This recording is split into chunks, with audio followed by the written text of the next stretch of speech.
that into the rest of your life and experience, and like really be grateful, like Paul said, for your food. Also, guys, do you think that we want to do the same thing maybe next year around the same time? That was my question. Yeah. What's one thing that you learned in this one that on the next one you would do differently?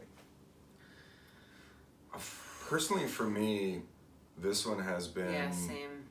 pretty darn perfect in a sense Really? of I would do maybe even a, because I took some herbs to start to just to clean out the system, but then halfway through went to get a colonic, holy smokes, there was poop in there, and then did a salt flush after that, holy smokes, there was poop in there. So I think I would prepare myself even by further cleaning and taking like the week before to really maybe just go to broth or something and really get all the gunk out and be extra clean as you go in.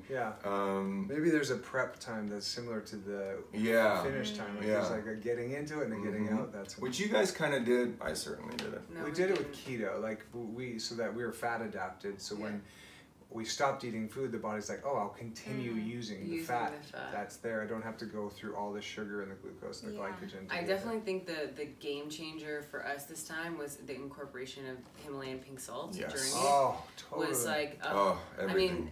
Tell them about that. Because how often did you have salt? I mean, he was having it in his water. I preferred licking it off your palm. Licking it off my palm. It was like my treat. And it was just, pure Himalayan pink salt. And I probably did that maybe 5 to 6 times a day. Whenever I felt like my energy would dip a little bit, I would just put a little in my palm and I would just lick it. And it was like such an energy boost. And I really, really think that's the difference between this one and our last one. And the last one was we were so miserable. We did 6 days and we were miserable. Oh my God, it was well, and for you out there, it's only pink Himalayan sea salt or the Celtic gray sea salt that has like 93 minerals and it gives you all your electrolytes. So that's not your normal table salt. Most actually just have those permanently. Throw the table salt out. It is so bad. Your blood pressure will go down just by getting rid of your crappy salt and bringing in really great mineral salt.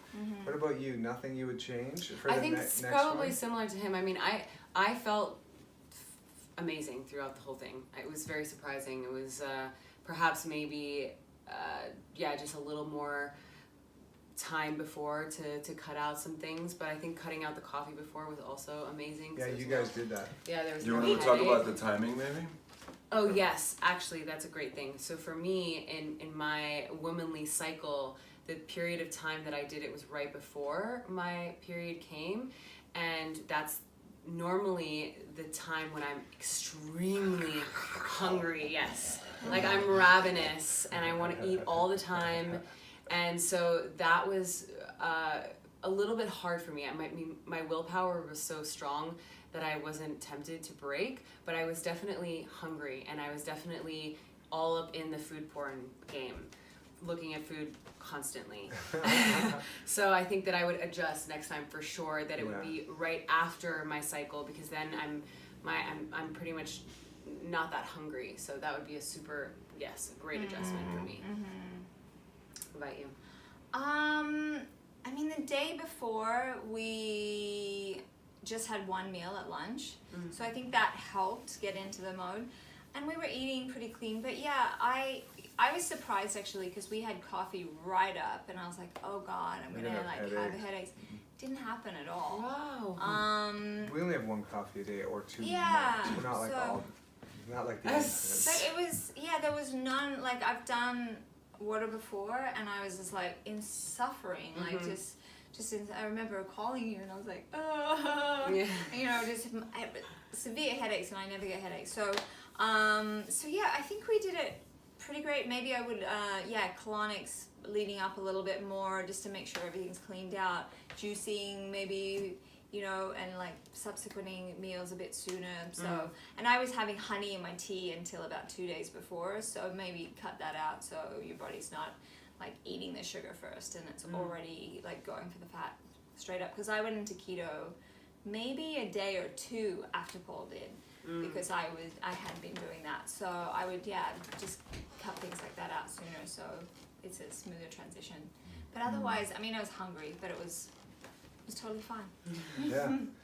For me, I would put myself in a cabin in the woods with my guitar and a notebook and not be so busy. I was traveling all over. I'm in the studio recording an album, bringing my son to volleyball all day long in convention centers, watching my son play volleyball and not sleeping at all. I think there was 4 nights of this 10 days that I didn't sleep. Oh my gosh. I lied in bed with You're so crazy. much buzzing. I was in bed though, like at 11, and my nose and my face and my throat, and I feel like my body was going through a healing crisis because I could feel it vibrating. Like, and so I would be more remote and just more inward because I was very out, and I want to process what the fast does spiritually and in my connection to God, and also discovering patterns within myself.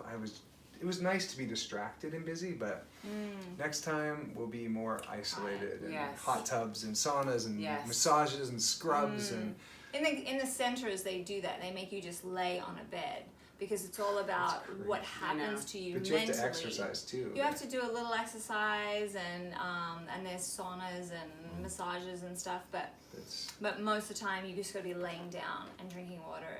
And so can you imagine like 40 days of doing that and what your mind does in that time? So it's all about that. Okay.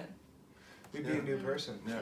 And like we referenced before, and you're saying God really reminded me, it's no wonder that people use, there's traditions around the world every religion where people go to the desert or they go in the woods and they're not eating food or maybe not even drinking water, and they just go because it really puts you in touch with the spirit world, with God, with your higher self and the deeper meaning, and you don't have any distractions. So it really allows, it creates a space for that divine connection, and it's profound. Like we just had an incredible breath work and meditation practice together, and I even find that whether you're speaking to your guides or your angels or to God or to your inner self or whatever, it just that communication line is a lot clearer. There's a lot less noise happening. A lot less noise. Monkey mind's gone. Yeah, totally. So I would we should end it soon just because of the length of YouTube. I would is there any resource that you want to share? Like I want to share Thomas DeLauer for sure. Actually, before that, what's one thing you want them left with? Like one thing that you learned that you just want the people watching left with?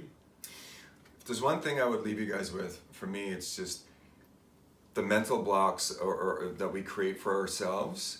Like for me, the idea of doing a 10-day water fast before I was doing it was like, whoa, it's like climbing Mount Everest in your underwear. It seems so difficult in my mind. I was like, oh my God, I'm gonna maybe die or whatever, You have all these ideas about it. And we're all living proof to tell you that it's actually not that difficult. It was the easiest fast I've ever done, and I've done lots of different fasts.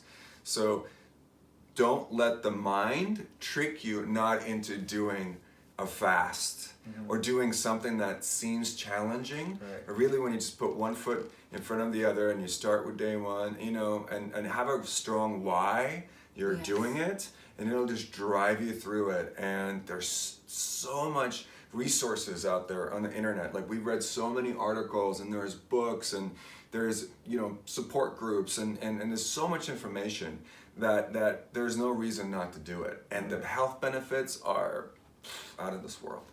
And just on that, there's also stuff to the contrary, but you got to look at who's posting that, because the medical industry knows fasting works, but they don't make any money from that. And so it's better for you to be a little more sick so they can sell you pills. So you got to look at the resource that you're reading from. Who benefits? And who's going to benefit from that. So because there's so much information out there. But it's different, right? This seems a little strange, but it's been happening for thousands of years. So take after the ancestors. Look at what worked for them, why it worked for them. In times when we didn't have all these medications, they just fasted. When an animal is sick, it goes and it fasts, and it either dies or it comes back and is totally renewed. It's how nature works. So go do your research and really really get geeky on it. It helps you on the Yes. fast. Yeah, For sure. reading a lot and getting geeky helps get through it. One thing I would like you left with is that get very curious about what works for you. Yes. And do your research. So if your body isn't working properly, if you're tired or you're sick or you're anxious, there's a good chance what you're putting in your mouth is causing that, is at least a big part of it. So fasting is a great reset, like an amazing reboot, but don't just listen to what your doctor says. Like they don't know best. Both of my parents were, they're like, my father passed through a medical accident and my mom fell and hit her head through the same doctor's prescription of a blood thinner. So for yourself, just get curious on what works for you and dig deep. And ask them.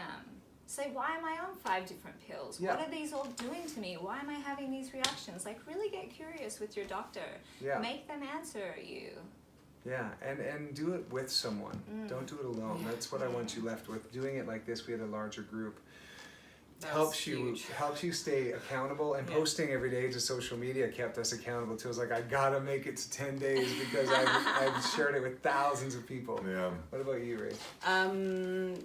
I echo what Paul said. I really feel that the lasting effect is to cultivate a relationship with yourself. And like what Johan said, letting go of this mental and getting in touch with your heart. What your mind is going to say is different from what your heart is going to say. And so cultivating and harnessing that intuitive voice and being in relationship with that, which is our connection to divine, to God, and use this process to really listen the whole time, what it is that you need, what it is that you want to break with, how long, et cetera, et cetera, et cetera. But making it all about that connection to yourself. When you're in true service to yourself, then you can really be in service to everyone else, which is what we're all here to do. I realized a second ago, I said don't listen to your doctors. I take that back. Listen to your doctors and ask questions and stay curious. Yes, stay curious, because I don't want to be responsible for anyone. A super quick story around that. My dad has had some heart stuff going on, and so he was taking a couple of heart medicines, and he has one of the best doctors in the country, and he started really having a lot of trouble with his feet. Like, it was hurting him to walk, and basically I think it's called podagra, and his feet were swollen and cracking, and he couldn't figure it out, and he's a pretty healthy guy. And he called another friend of his who's also a heart surgeon, and she's like, what medications are you taking? And one of the medications side effects is that you basically get crazy inflammation in your joints and pain in your feet, and you get podagra. And so he went to his doctor, they took him off of that, and now he's totally fine. So just by asking the question from your doctor and being like, hey, I'm having this thing happen, do I really need to take this? And they were like, no, you're okay. But it's like, I think a lot of doctors prescribe just because that's what they know, instead of allowing your body to heal itself. And that's what the power of the water fast really is. You take everything away, so the body's natural healing system really goes to high gear and is able to heal itself. We all have that ability. It's super powerful, and it's when we add in the things that make us inflamed and cause disease that the body can't do that. And if you're on medications, you can't do it on your own. You have to do it doctor supervised, and there's fasting clinics all over the world that they will doctor supervise your fast for you and slowly monitor you to make sure that you're okay, and then wean you off so that a good chunk of your fast can be without medication. And then you may not need to get back on it afterwards. It may hormonally balance for you. So, everything. Yeah, that's the point of it. You guys should try it. Why not, right? Really you don't have to pay for cool. medications for the rest of your life. Wouldn't that be worth it? So do you have any references? Like, I want to recommend Thomas DeLauer has a YouTube channel, and he's all things keto, fasting, intermittent fasting. I love the stuff he shares, and I always share his channel. And that's shorter fasts, so they're he much goes up more... to like 4 days or 5 days, but it's so... great information. And Joe Rogan has a ton of podcasts with fasting. Just go Joe Rogan Fasting. There's a ton. Tim Ferriss has some great ones. There's Dr. Jason Fung, who's like the superstar of fasting from University of Toronto. He has a podcast and he has books and videos. He's incredible. There's a guy that runs the center in California called True North. He's the doctor there. He has a ton of videos on it as well, and podcasts and things like that. So that's another resource. If you Google True North, you'll see who he is. Yeah, and then obviously we've referenced the Plant Paradox by Dr. Gundry.